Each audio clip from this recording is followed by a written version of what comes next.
Hello, this is a Smith & Wesson 45 by KWC. It is 300 FPS and it cost me $40.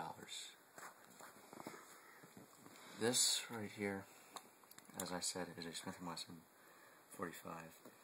It's a nice gun, but it is a little cheaper on the side.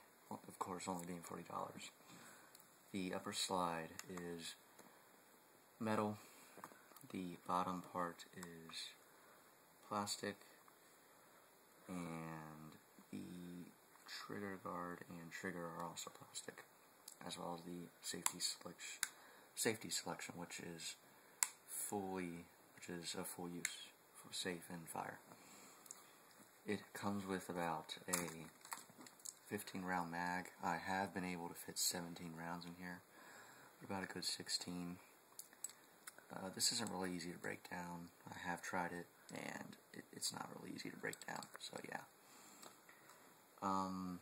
Right here you just have another plastic grip. It's not too nice, not too comfortable. The sights, you have a front, and you have a rear sight, white and red. No, they are not glow in the dark for nighttime shootings. So yeah. This rail, the slide is fully functional, as of course with a spring gun. Trigger fully functional, and your safety and fire selector switch right here. Safe, fire. Then the ejection for the clip is right here. Now, as I did say, it's a bit on the cheaper side, because of it's not really the best made, as I'm trying to say.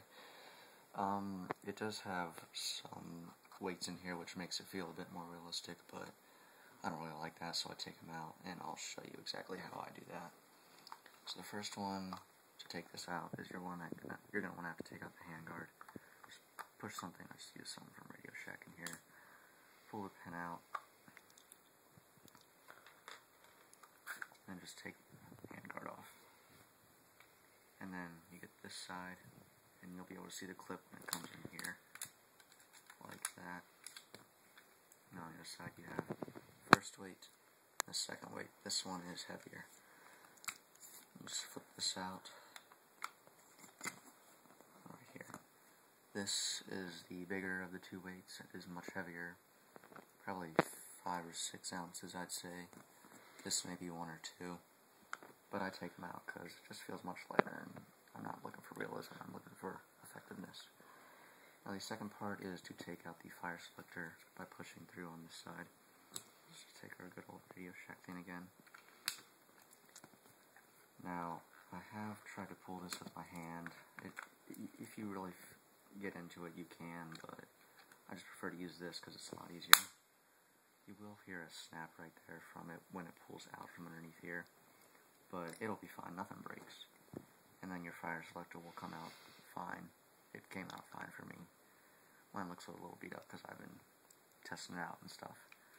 To take the slide off, you just pull right off.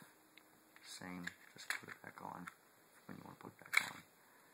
Now the bottom, it's very light. This is really it, basically, nothing else. Can't really take it down from there.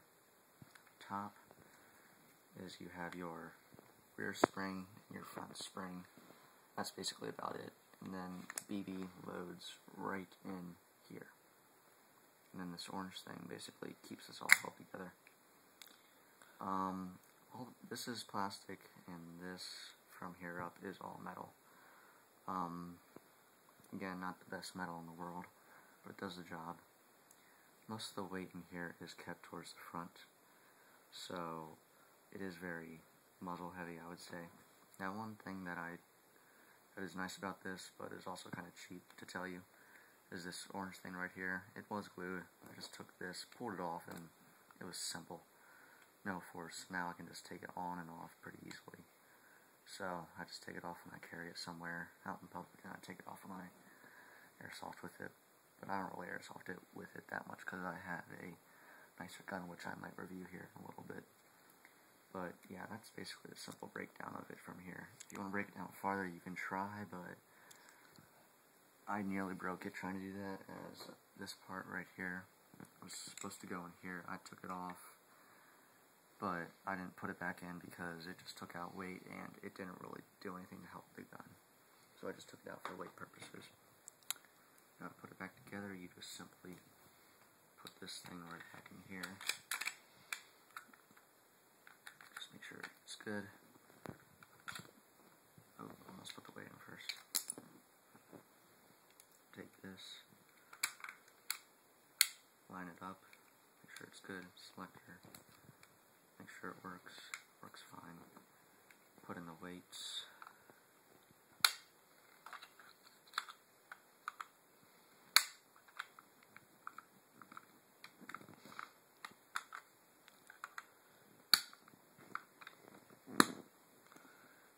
and then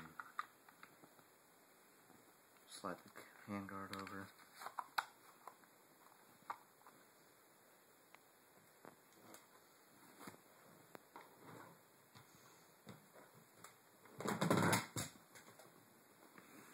Put the pin in, and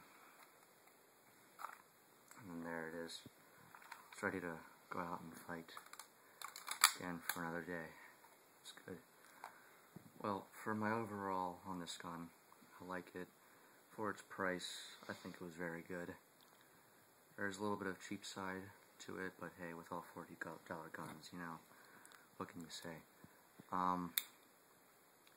It is definitely worth it if you don't want to buy something really nice, or an electric gun, you just want something to screw around with, maybe even just shoot things for it, just for the fun of it. It's nice, 300 FPS, you can still have fun with it, or it could be a nice sidearm to your additional AEG for a cheap price.